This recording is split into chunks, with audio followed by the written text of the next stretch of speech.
Well, DJ, I'm super excited to have you here, man. Yeah, You this is flew awesome, literally man. across the country and that you could make time for the podcast. I'm Yeah, yeah. excited. And, I was just on a training for your teams and we were talking about our story starting back in like 2017 Yeah, is yeah. when we first met. Yeah, yeah. Yeah. Yeah. Went to the event together, Yep. or spoke at the event together, Yeah. and then had a booth there, and kind of hooked up, and was like, oh man, this dude's cool, man. I was just lucky to have my booth next to you because I got to learn, meet you and your family. Yeah, you know? yeah, Yeah. yeah. My son was there. And he wasn't Yeah. even starting his sneaker gig at the time, or was he doing it kind of on the side? Because now he's got like a brick and mortar shop that he's doing. Oh yeah, no, he wasn't. Yeah, I don't think he was doing anything. Yeah, That was 7 years ago. living off me. Right. Now he's That's what not. he was You're doing. clear across the country, and now he's got a shop going. Yeah, Yeah, he's rolling. that's amazing. Yeah. So let's get, I like to rewind. So because we've now done real estate together. You referred us clients. I've purchased properties with you. Yeah. But prior to that, I mean, you were an athlete. Yeah. So tell me, just give me the highlight version of the athlete story. Oh gosh, man. I mean, well, grew up single mom, no dad. In Portland, Oregon.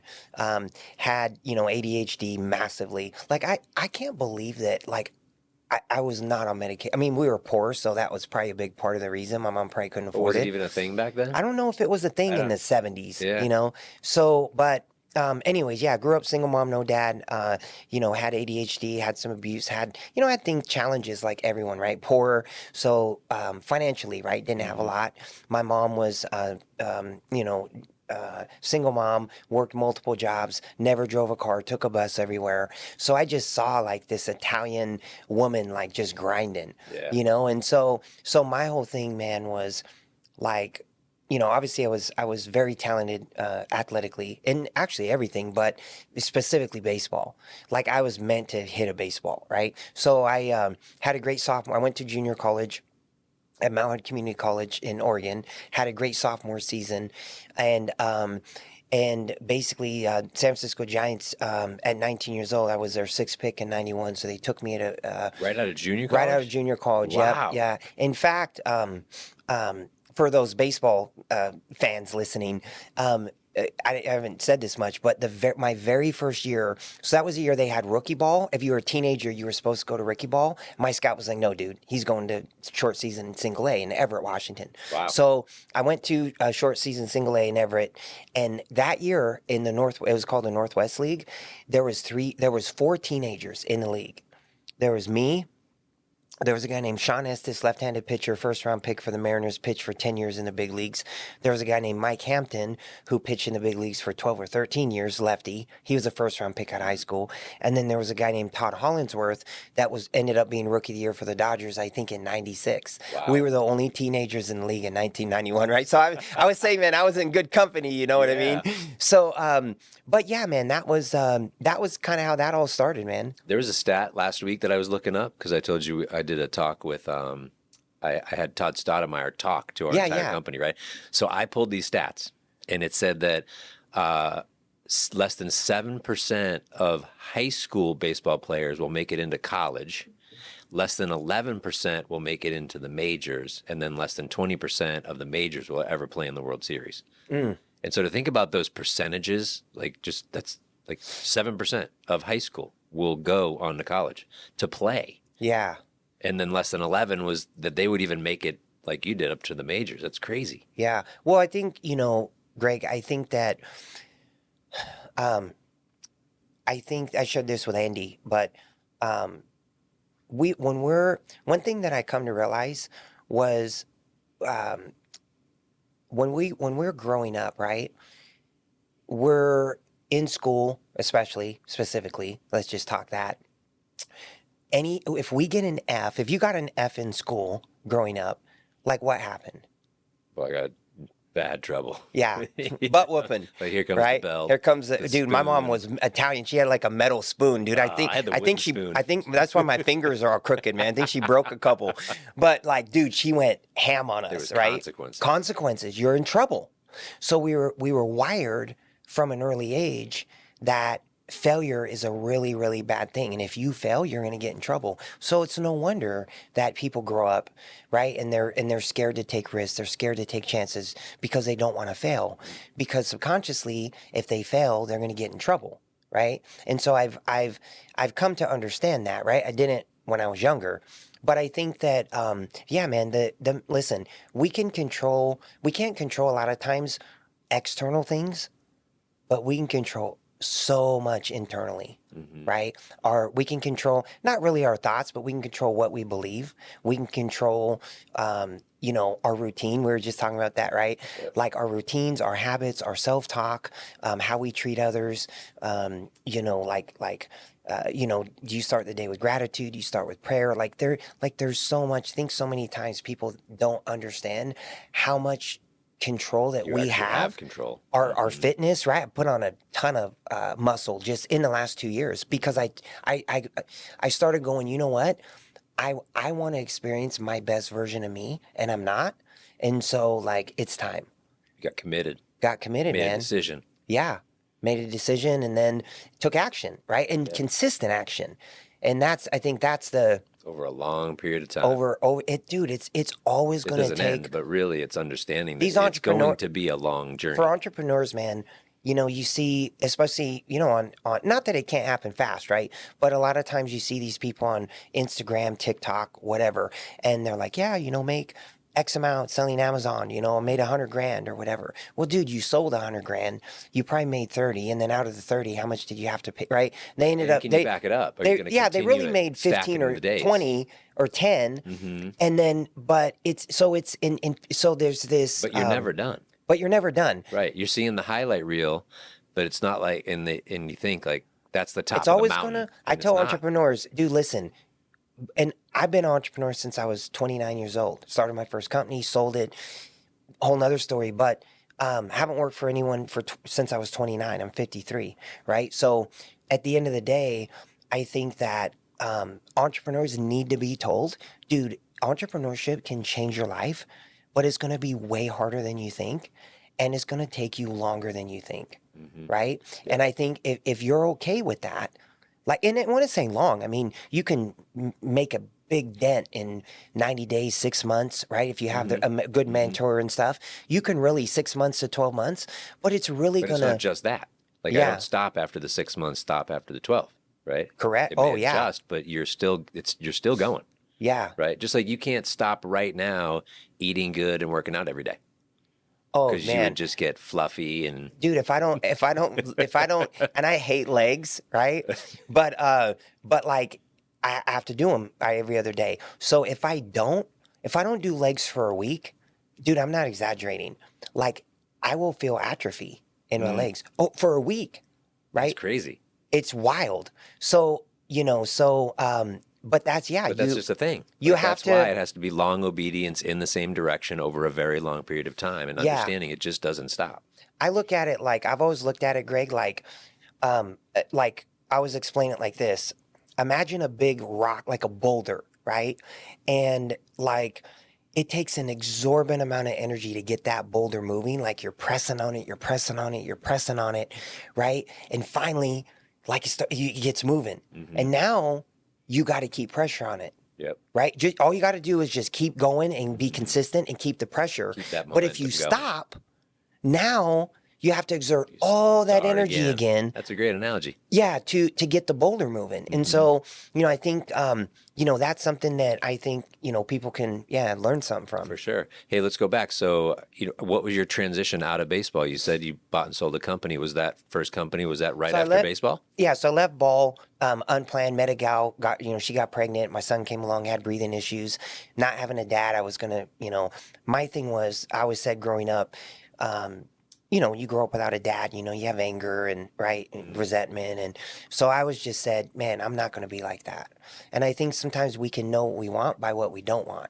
So it's just hey, all I know is I don't know how to be a good dad, but I know how to be a bad one. What not to do. So I just, I ended up walking away from the game.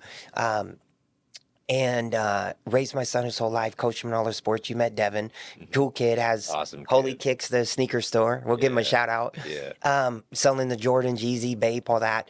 But yeah, and then so what happened was, and this is big, right? Talking about mentors, is I had a guy. I was telemarketing. I had a guy, coincidentally. Thank God, God's hand has always been on my life.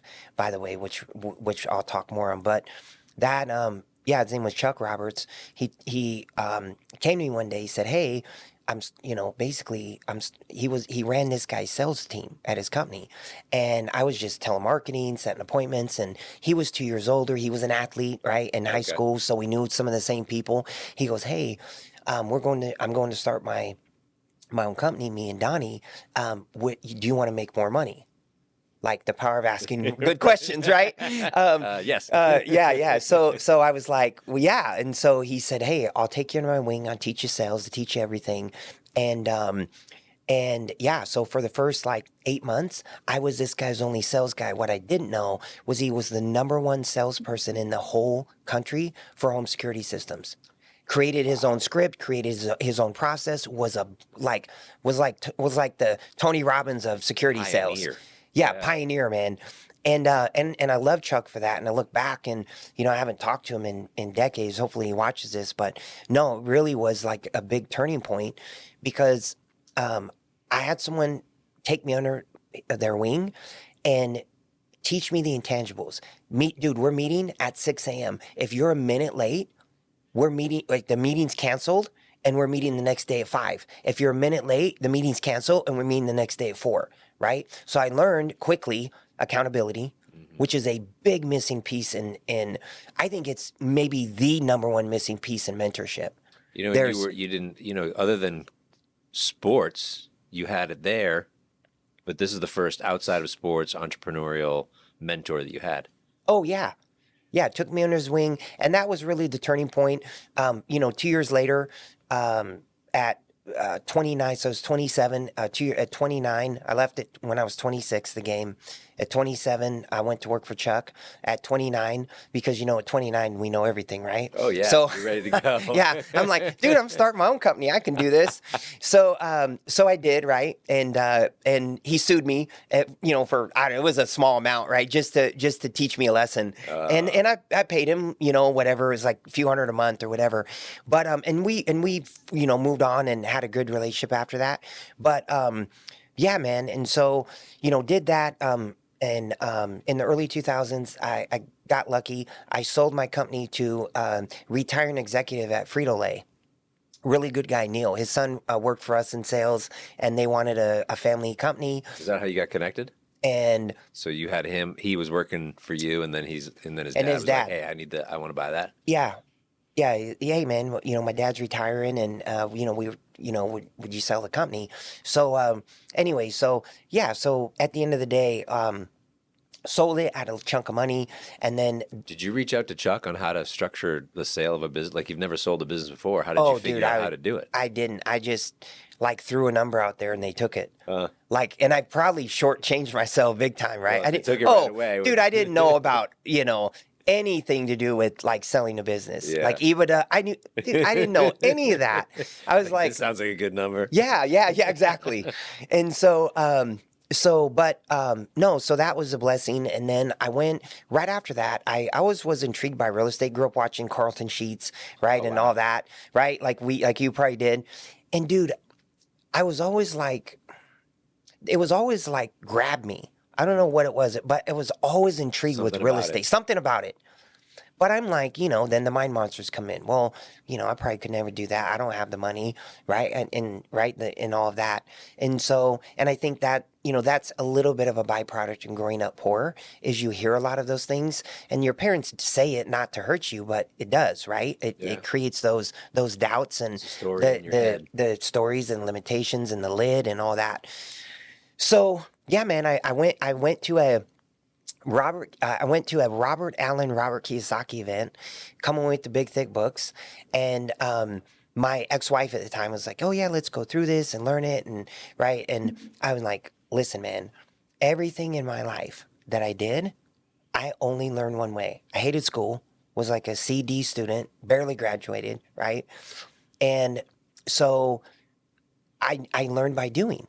I learned how to hit a baseball by hitting a baseball. I learned how to build a business by building a business. So I'm like, I'm just going to figure it out. Like I wasn't afraid to fail because I failed at my whole life, right? Playing baseball, right? 7 out of 10 times at least, Right. you know, some days less, some days more, right? Some days 100%. But like, so I was used to failing. So I'm like, I'm just going to jump in. So I jumped in, I bought 10 homes for $50,000 in Pennsylvania, Ohio, a couple different markets. Wow. I fly out there. The first home I go to is torn down. I call the guy's numbers disconnected. Whole crazy story, and I'm like, oh crap, here we go. Right? How did you even buy them? Like it wasn't even online at the time, right? On eBay. Really? Yep, bought them on eBay. Yeah, never do that, you guys. Lock if you're them. listening, Yeah, do not buy them. don't. Yeah, but anyways, but that was, I think. That's what started me, right? And then I ended up selling those off, and I just decided like, okay, let me pick one area because I at least I knew from building a business and not even knowing really how to build a business, I probably did everything wrong, but I at least knew I need some people. I can't do this alone, right? So there was an area in Pennsylvania. I was like, let me choose Pittsburgh, the Pittsburgh area. How'd you pick there? You were still living in Cali, right? No, I was in Seattle. Okay. At the time, Tacoma, Washington, but I say Seattle because more. So, but yeah, man. How'd you pick?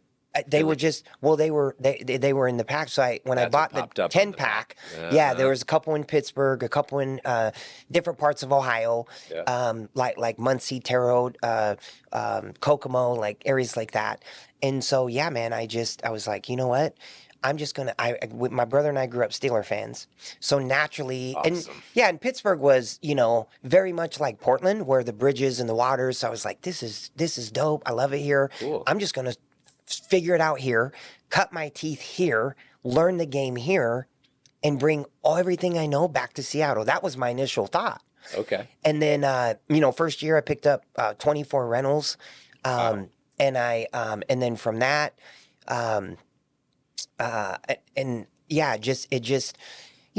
You start down that path. And that was all buy and hold. You just kept all 24 Buy and that hold. first year. Yeah. Yeah. And again, like that's why I love mentoring people now, because I can tell them like, listen, you're not going to buy a bunch of rentals and retire. And now you can, but you've got to use like strategies like a lease option, right? That you don't have to have management. You don't have to have, contractors. You don't have to have service calls because they have to deal with everything, right? So there's better ways to do certain things depending on somebody's goal and really what they're trying to achieve. But yeah, man, that was the beginning. And then obviously we've done deals together. But yeah, fast forward, I always had a good team to find the deals and fix them. But the thing that I didn't do for many years was the management, right? So we would outsource the management, and then what happened was, I learned a decade ago how to self-manage a couple of mine. But then what ended up happening, Greg, was I started seeing over time, like they loved me, they loved the deal, they got a great deal, they got a great house, they were happy with the rehab, but then they get crappy management. Sours the deal. They won't buy anymore. Don't want to do. So I didn't realize it took me years to catch that. And then because I always, going back to the mind monsters, I always said in my head, man, I never want to have a management or a caretaking company, right? Like we call it. I never want to have a company doing that. And that blocked me from really seeing what was going on and understanding like It's an opportunity. It's opportunity, right? Yeah. So now, the reason it's going so well now, and, we've sold over 4,000 properties. We have, a bunch ourselves. We have clients, all over. But, and I have a world-class executive team now with Crystal and Josette and Julian. I'll give them all a shout out, and Caitlin and Sarah. And so, but at the end of the day, I learned two things. One was that I had to control the whole client experience so I can gain your number one client is your current client, right? So like I was bleeding out on all this repeat and recurring and referral business because of bad management. Yeah, and you had to go just keep getting strangers versus work with the people that have already worked with you and Always were getting happy because they weren't happy anymore. Yeah. And you have some people that things, would work out, and obviously with the management, and, it was okay, and they would Right. buy more and stuff. Yeah. But overall, like, It was a crapshoot. it was a 'Cause you crapshoot, had man. no control. Total crapshoot. So I learned a big lesson, like, oh man, like, that was something I should have done a long time ago. And so that's why I can tell people now, dude, if you're starting Right. out buying rentals, I tell everybody this, and nobody's telling people this. I say, I'm telling you right now, you do not need a manager if you're starting out. You have one unit or two, unless you want to, right? Like, people invest with us because they're busy and they make a lot of Yeah. money, and right, and then they're like, I just want you guys to do everything. So that's like another situation, right? Like, that's perfect for a lot of people. But for if somebody's like, I want to find my deals and fix it and do all of that, I'm like, dude, I don't care where you're on, self-manage. Right. You're gonna increase your profits. You're going to learn how to do it. So then if you do want to hire a manager, you do want to delegate or outsource, you know what to look for. You know if someone's getting over on you, ripping you off, stealing from you, or lying to you. And you can 100% control the quality of the tenants going into your place. Now it's your fault. Right. If you place someone bad, right? So I said, man, I got to a point, Greg, where I was like, well, dude, if I'm going to take a bullet and lose a client and lose repeat business, at least I want it to be my fault. It's me. It's me, right? Because I'm good with that. Like, but when it's not your fault, and I still would take accountability, right? Because that's right. Like, it was my fault that I picked that management company or referred people to them. I'm not placing the blame on them, but I'll take responsibility for not. Yeah. Sure. So how long have you had your management in place now? We call it caretaking, but it's a same process. Yeah. So we started self-managing years ago. And then probably like 2 years ago, we started helping our investors, right? And did you see an increase in repeat business from your current clients?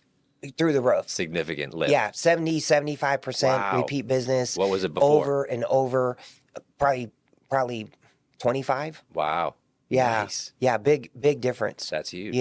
I mean on our sales. Yeah. But like I can honestly say, since we've been doing that for people and we've dialed it in the last 2 years, everyone that we're taking care of now, 100% of the people are happy, or if they're not buying more, a lot of them are continuing to buy. But if they're not, then at least we know that they're happy and they're taken care of, right? And because we can save them money on renovations. If they need a roof, they're not going to get jacked for 15 grand. We can do it for 7. Like, there's a lot of things that we do. Tenant goes bad, we send them to collections, right? Nobody else does it. Nobody else in the area does that. They just, so it's kind of, and we only charge 8% when everyone else is 10 or 12. Yeah. So we're less, and we have way more value and way more experience. We're very seasoned. If a deal goes bad, 90% of the time we can get them out without an eviction. And you have those that you got to evict. They won't, right? But like, just having that, well, now that saves the owner, right, money. Mm-hmm. So what I did was, and like I tell people, other managers, where are property management companies incentivized? To save you money or have you spend money? To have you spend money. Because the more you spend, the more they make, and they increase their bottom line and top line, right? So where we're incentivized to save you money, because if we save you money and give you a great experience, you're going to buy more deals, and that's where we really make the money, right? Yeah. So it's almost like inverted, and so it gives us a reason to make sure that the clients are in good hands and taken care of. So smart. Yeah. That's ridiculous. So, and I wish that I had a mentor 10 years ago that told me this. Hey man, you need to take care of that, because I can't even imagine where the business would be now.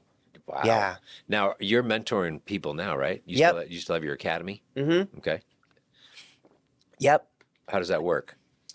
So we have, the coaching is through Cheap Homes University.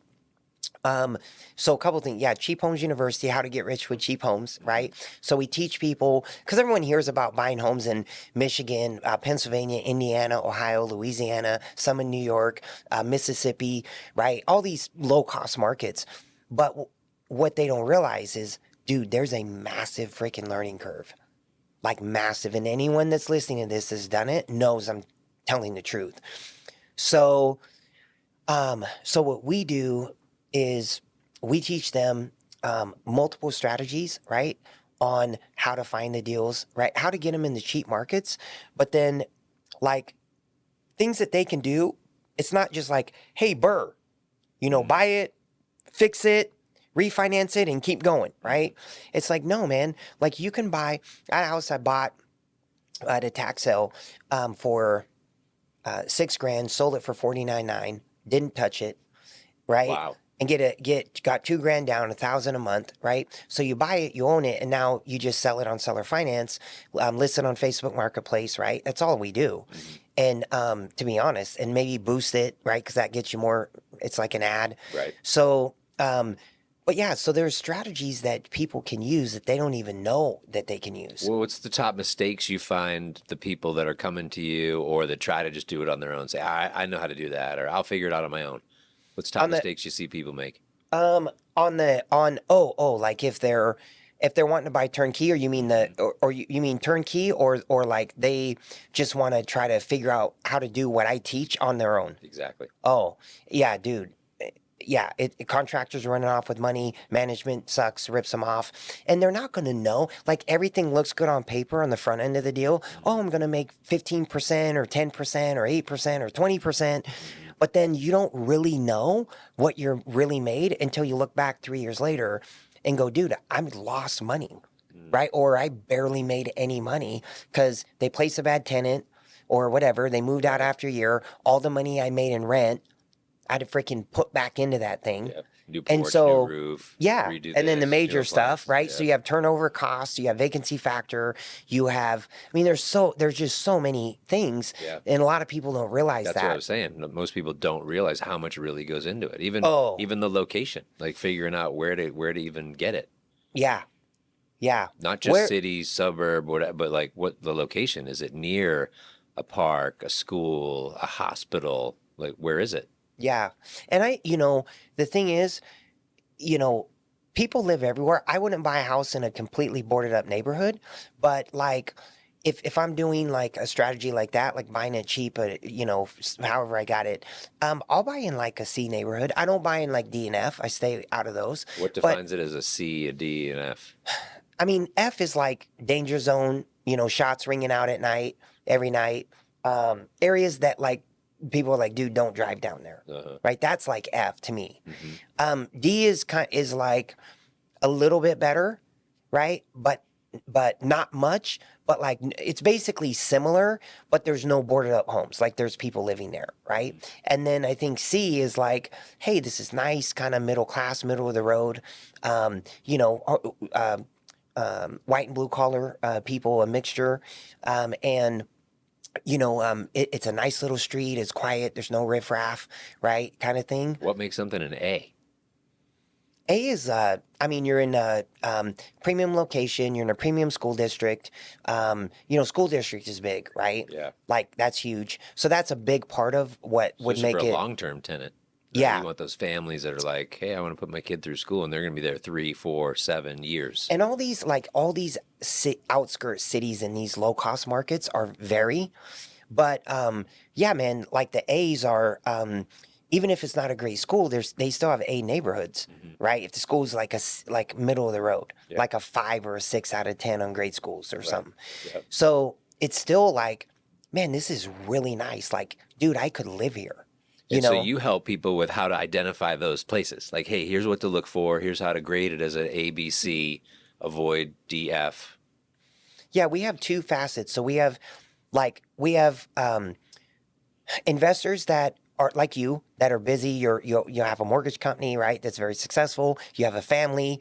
You make good money, and so when it comes down to that, it makes like those are our ideal clients that we help build portfolios for. So we find them, so we get you the deal, we fix it, we rent it, we manage it, and we handle everything. If there's issues, challenges, and that's huge for people like you, right? That are entrepreneurs, business owners, athletes, right? Like they would, that's perfect for a turnkey model. Like that's a perfect client. Like those people, we can definitely help them build a real estate portfolio without doing any of that. So for them, right? And look, you know, we get properties to people fixed up for as little as 50 to 60,000 in decent neighborhoods. And they used to rent for 600 and now they're 11 and 1200. Right. So the rents have just skyrocketed. And even in the affordable markets. So now it's like, and we're still getting them at that low price. Right? So, but I say that to say, so that's like ideal. And then for Cheap Homes University, these are people that are like, dude, I tried wholesaling, or I really don't want to wholesale, you know, really want to own some real estate, but I really want to learn how to get homes for as little as $1,000. $2,000, 5,000, 10,000, 20, and maybe even get them with seller financing. Like I just bought one last week. I'm going to keep it, of course. It needs probably, I don't know, like our cost 10, 15 in work. And I got it for 25,000 with 2,000 down, 100% seller financing, like 4%. Wow. Right? So like when you can do that, I think seller financing, creative financing, but specifically seller financing, I've really mastered it, and I've done it for almost 15 years. So, Where'd you find that deal? In Pennsylvania. Okay. No, where did you find it? Was that online? Was you? Oh yeah, just online. Records, like. Yeah, online. Yep, just online. It's so easy to find deals. I told Eric Klein the same thing. Like Zillow for sale by owner, Zillow for rent by owner. And the reason I don't mind sharing what we do is because nobody else is going to do it. And if they do try it, they sure as hell ain't going to be consistent. Like, so I don't even care, right? Like, to me, there's no competition, just collaboration. So like I don't care. I used to kind of like, I don't want to tell anyone what we're doing. Yeah, because you start this academy to train all these people to then go out and do what you're doing too. Yeah. Right? Like, am I training my competition? I'm starting a company with a friend of mine, Chris, that actually I mentored. He came to me a year ago, Greg, and was like, I got to leave. I'm working at an oil and gas company. Like, dude, I have to get out of this job, and I'll pay you. Like, I don't care. And he made like low six figures, right? Like 200 or so. And he's like, dude, I have to leave this job. It's an hour and a half to work, hour and a half back. I have to get up at 3 just to get a workout in. I barely see my kids. Like, and so he's like, I don't care what I got to do. And he was already doing some deals and flipping. And I just helped him, we go all in. We set a date, right? Which is big. You have to set a defining date and make it shorter than you think it's going to be, right? Because whatever time you give yourself to do something is how long it'll take you to do it, right? Whatever that law of principle is. Yeah, man, we set a goal, December 1st. He ended up leaving his job last year, October 10th. And I talked to him just the other day. He's like, dude, I'm like, how is it, man? He goes, dude, it's unbelievable, man. Like not having to go in, doing my own thing. Freedom. So yeah, so he has a text blasting company, and I'm going to be partnering with him because I've been doing text marketing since it came out, almost 20 years. We were talking about that the other day. Dude. Scipio, whenever Scipio came out, they were the very first one. I was one of their first 50 people. So I've been doing text marketing for years, right? And not just text marketing, but like even for friends, family. You were saying like Bucks, like, dude, DJ texts me like I text you every holiday, right? Yep. And it's like, so that's an app on my phone called Hit 'em Up. And with Hit 'em Up, you can build a list, but that's like my holiday, close friends, clients, family. You still manually. I have to click, I write the message and I have to click each one. Yeah. And it takes me about 40 minutes, 45 minutes. And I always reply back to the ones that respond, but it's coming from my cell. Yeah. Dude, and I've always I just started doing that many, many years ago. And what I learned from a marketing side, I didn't want anything back. I didn't do it to get deals. I just did it because I just want to wish people, my friends and people I know, right? Yes. But the result is, dude, every single holiday, man, hey, man, I was just thinking about you.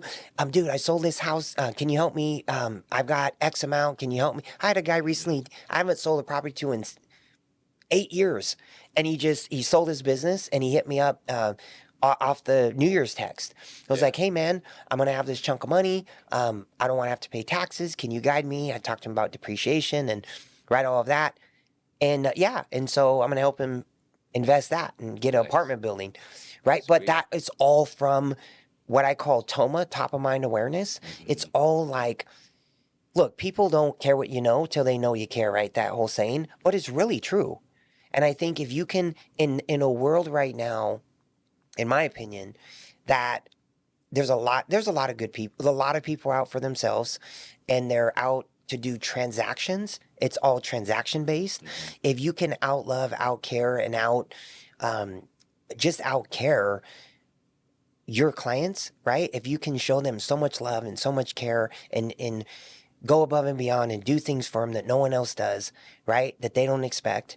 Like you, man. I still have that cup that's got a D on it that I drink coffee out of every other day. Nice. You know, that you got me like 3, years ago, and so whenever I pull that cup out, I think about you, right? And so what I like about that is that we don't put any branding on that stuff. Because you don't need to be grabbing a Gale team mug every morning, right? Yeah. But when you see your name, letter, whatever, you just remember. Yeah. Yeah. I had someone say we have a joke with that. I'm like, hey, baby, I found the D. It's in here. Kristen will get a kick out of that. Let's talk about the partnership, man, because having a strong partner that's also like grinding and super entrepreneurial, like how has that lifted you up from a energy point of view, from a business point of view? Well, on the text blasting, right, what I was telling you with Chris, that's just something that he's going to run this end of things, and then I'm going to run but I'm going to be the one that is kind of coming up with the scripting, right, how to write them, what to say, specific for the real estate industry, right? So now we can go out and work with wholesalers and wholesale coaches and things like that and say, hey, man, you guys don't have to text blast. Worry about like someone, coming at you or something. And like we'll do all of it for you. Like we'll pull the list, or you can, right? We'll pull the list, we'll pull the data. We'll pull the list, yeah. Yeah, and you can do, we're going to have like, the plan is to have a 3-month, 6-month, 12-month kind of campaign that you can choose from. And, because look, sending one out for 1 month, will you get, 10, 15, 20, 30, 100% you will, right? I'm telling you, it's the fastest way to get people. You pull a tired landlord list and send 10,000 texts out, you're going to get 100 responses. I'm telling you. Yeah. Like if you send 10,000 texts out, that's a lot, but you're going to get, that would have to trickle over, a little bit of time. But dude, it's right on the button. I've done this on cold, it's right on the button about a 1%. So if you send 10,000 out, you have 100 people that say yes. Now you have to call them. Yeah. Some of them aren't going to be deals, but dude, you're going to catch at least 15 to 20 deals in that. Wow. Like, right? Wow. And yeah. you can, and it's fast. You can have those like within a week or two. You can have all those leads. So rather than one cold caller to call 10,000 numbers, that's going to take months, right? So you can really speed up, like just smashing like a ton of leads really fast. Yeah. So, and I've done it, and we've gotten, lots and lots of deals through it. So I already know like how to do it, how to set it up. Yeah. So that's going to be a great good. Partnership. But I think like, kind of to go on that, I've flown solo a lot in my career, right? And now I'm at a point where I really want to start doing big collaborations with people, like people that have coaching programs that I can come in and say, hey, let's add a bolt on like seller finance training. Because I promise you, dude, nobody has my script. This thing is the golden nugget. Well, you've been doing it for so long. You have proof of concept, and you have proof of concept not just with you, but with multiple people. Yeah. Oh yeah. Like hundreds that have been through the program. Yeah. Testimonials and things. But I think, Greg, that, in it, like I was saying, I think that, I've always been a giver, right? I just gave you a pair of kicks, right? And people like, Brian Rand was asking me at Cody's event in Clever Summit. He said, hey man, give me a tip, like for, right, he was interviewing me. Hey, give me a tip on what you like to do when you come to an event. I said, I bring gifts, like for specific people, right? Because, and I don't want nothing from them. I don't need anything from them. I do it because I just know it's gonna touch them and have them look at that thing and go, man, that guy's a good dude. Nobody ever gave me something like this. You know what I mean? And so it's so easy to stand out, I believe, in a world where most people are transactional instead of, really valuing that relationship. Mm-hmm. And so, dude, I still have the kicks you gave me when you walked in to the bourbon steak in Miami at the Turnberry. You literally walked in with a pair of kicks. Yeah. Yeah, the gold and white one, or silver. The silver. Silver, yeah. The Jordans. Yep. Yeah, I remember. Yeah, those are sick. Those are sick, yeah. I forgot about But you're those. right. Every time I go to grab those, I think of you for years. Yeah. Yeah. So I think if people can really understand, like I like for me, and you're probably the same way, I actually, if someone gives me something, like it's cool, right? But like, it's like, I get so much more joy out of giving to people. I just do. I've always been that way. So I think you've got to know you, and you've got to kind of roll with how you are and like what lights you up. Mm-hmm. Right? When I give to people, it makes me feel better. If I feel, like Dion says, if feel good, if you feel good, no, if you look good, you feel good. If you feel good, you play good. If you play good, they pay you good. Yeah. Right? So that's it, man. It's like all comes down to like, it just makes me feel good to help somebody else, right? And bless them. And if something, comes of it, cool, but I'm not looking for that. Yeah. Right? I think that's where people can really tell. So that's super important. I love that. Let's talk about the transformation, because obviously, you and I, we saw each other a couple years ago, and I'm like, dude, you definitely got healthier. I've been seeing you online. You've been committing to your health.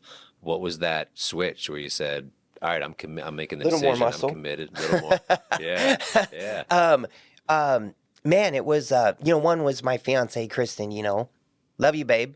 But that was huge, right? She was a celebrity trainer for, God, her whole life, right? Linda Hamilton, Gary, what's his name?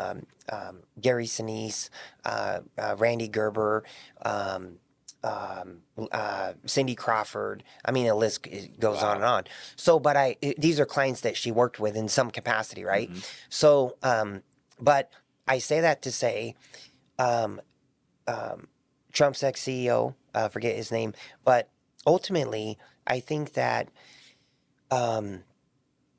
it's a choice, man. Like, like I heard what happened was I heard Ed Milet, and I saw Ed Milet I met him years ago, and I spoke at an event with him in LA. I don't know if you were there. 2019 at the Wiltern Theater. Yeah, at the Wiltern, yeah. And so, and my team was responsible for bringing him in and making sure that no one's messing, that they weren't coming up to him. And then he was an ex-baseball guy, right? He played in, so he and I connected on that. But, he said something outside of hilarious stories that I was almost pissing my pants, was, it was like the one, right? And then, but what really hit me was, he said, when you go to heaven, you probably heard him say this story, you go to heaven, God is going to be there. And imagine getting there and God shows you, this life of this amazing person, right? And you don't recognize them. And you say, why'd you show me this? Like, and everything. He goes, that's the life that I had planned for you. Mm-hmm. Right? Wow. And so for me, that was what allowed me to be okay with divorcing after 18 years, be okay with moving on, right? Because when you're in something that's not healthy and you're an athlete, you feel like hey, I can outlast this. I'm not a quitter, right? We think, man, Like, because that's all everyone says. Right. Dude, don't be a quitter. Don't quit, right? Don't quit. Just don't quit, and you'll figure out. Well, sometimes it's not quitting. It's knowing something's not good for you. And to move on. And it's okay, right? Like, it's okay. And then, but being able to be okay with that and pivoting and then moving on, right? Mm-hmm. And so that was, loaded my car up, moved to Miami, put everything in storage, literally drove my car to Miami, a 2-seater convertible, which I had like 4 cars. I don't know why I kept that one. I'm looking back like, dude, I should at least kept the S-Class, man. Right. Freaking, I could have loaded a lot more. A little bigger. Dude, in a 2-seater SL 550. It was a convertible. Convertible. So the convertible goes into the trunk, so you don't even have a lot of room in there. Oh, no, my car was like freaking piled. Exactly. I'm like, why did I keep this car? But no, man, I and so jumped off the bridge, right? And just, and I think sometimes in life as humans, it's so easy to get comfortable, and that's super dangerous. When you're comfortable, especially if you're winning. I was talking to Nick Perry about this. Like, dude, when you're winning, like, why would you change? Like, what? Why? Why would you do something different? Right? Because I got a lid. I can't go any farther, right? In my current circumstance, I'm kind of, so I need to reinvent again, right? I've heard a lot of people say, man, you got to reinvent every 2 years, right? Okay. And so it just keeps you fresh and going. and just so I feel like, I feel like so many people out there, Greg, aren't living their best life, right? And literally, if I could say to anybody, like, don't freaking wait, right? Because I did until I was 49 years old, right? I wanted to go to Italy, never did that. Always was like, next year, oh, we got this, oh, we can't, like, and then Kristen and I, my fiance, we ended up going, right? And it was like, oh my God, this is like, why did I wait? Why did I wait? 51 years old. Luckily, I was still alive, right? Right. But like... And luckily, you were still able to not only go, but enjoy yourself there. Like, imagine going somewhere where you can't really get around, a lot of stairs there. You were still of sound body and mind. Yeah. Better now, but like, yeah, I was a lot better then, like, than I used to be. Right. And so, yeah, man, I think, like, so many people, we think that we have forever, right? And like, I learned, my mom, retired April 1st, 2008, or April 1st, 2010, died April 30th, right? Heart attack, dead instantly. So, and I'll never forget that day, but I told my brother, dude, that ain't going to be me. I'm not going to live a life, not go for things that, and my mom's my hero, right? Like, I mean, most loving, giving, like, if someone's like, aside of my grandma, who's the most influential, I would say my grandma and mom, like, probably on the same level. Awesome. So I've always wanted to be like, take those traits of my mom, but like, people talking about, oh yeah, one day, oh yeah, one day I would love to do that. Dude, get off, like, write it down, set the date. Write it down, set the date, go. And freaking make that happen. You know what I mean? Like, and so I just think, I wish people, I love Jesse Itzler for that, because he's right. Right. He's a big advocate of that. And I just think that, like, living your best life, I really believe that. I've been on both sides, right? I've been on the side that I made the excuses, why, putting it off, oh, one day, and then I did it. And dude, I've traveled more in the last 2 years than I probably have in the last 20 combined. Wow. Not exaggerating. That's good, bro. Right? Good for you. So like creating life experiences and see, Nashville, went to Nashville like recently, and I was like, dude, Nashville is dope, right? It's on my list. Oh, dude, it's awesome. I love Nashville. Atlanta, we love Atlanta. Never spent time in Atlanta. That's nice. And so like, and having a partner, I think that you're aligned with, that you're going the same direction, that you're pulling the same direction, that you want the same things, that you think the same way, and is huge. I heard someone say recently, the number one thing in your life that's going to affect you in the direction of your life is who you pick as a partner. Yeah. Right? You pick the wrong partner, right?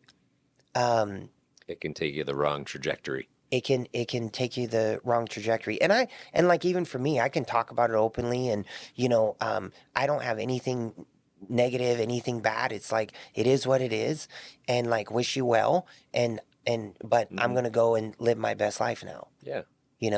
And I think, like, it was really hard when you're in a codependent, relationship, maybe trauma bond stuff going on and things. Right.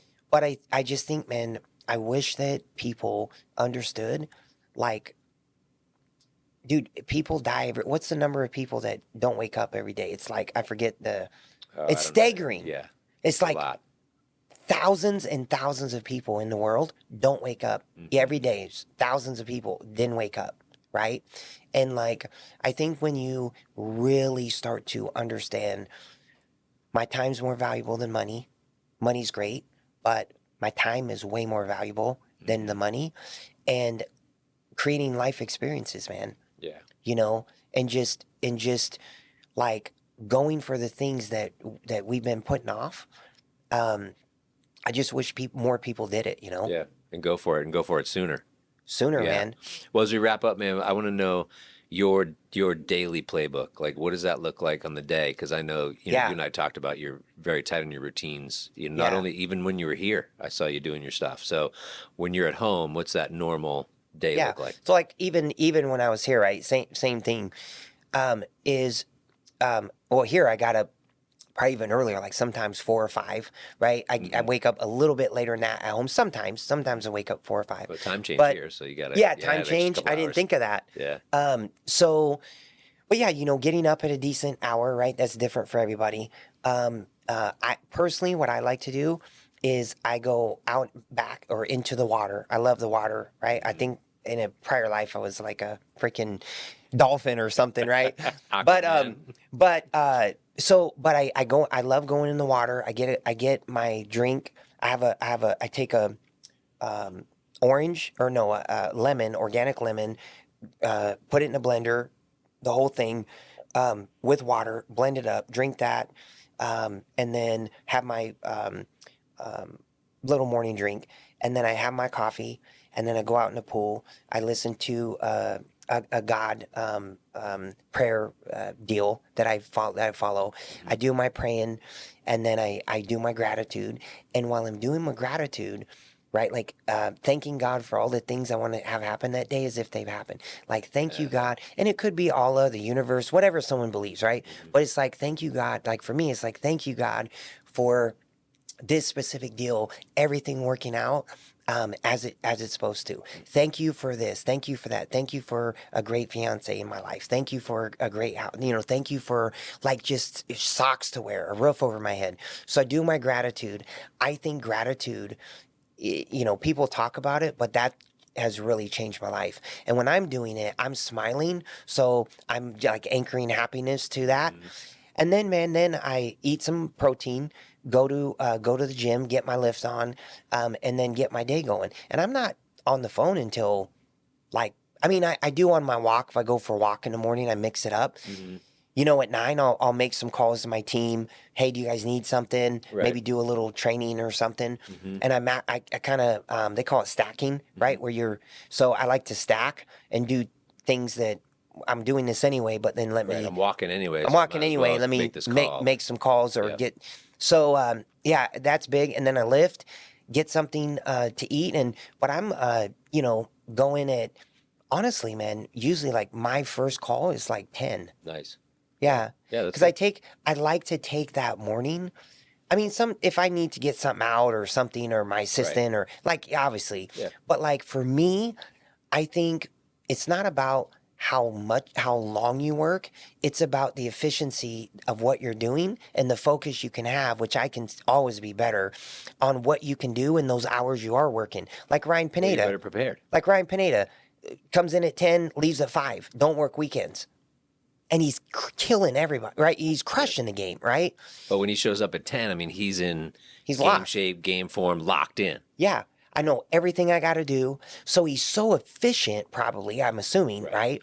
And that's really how I look at it. Like, I just want to be really efficient. And so, I don't think, people, sometimes, man, you got to put in 12 hours. Yeah, I get it. Yeah. Yeah, for sure. But like, if your vibration and your energy, which is for me, that's what, and stuff isn't, if it's set, if I'm like locked and in alignment with God and I'm lined, dude, you're not beating me. Right. And I'm fit and I got energy and I'm like, let's go. Right. Yeah. If I get on those calls. And so people got to realize like those are the kind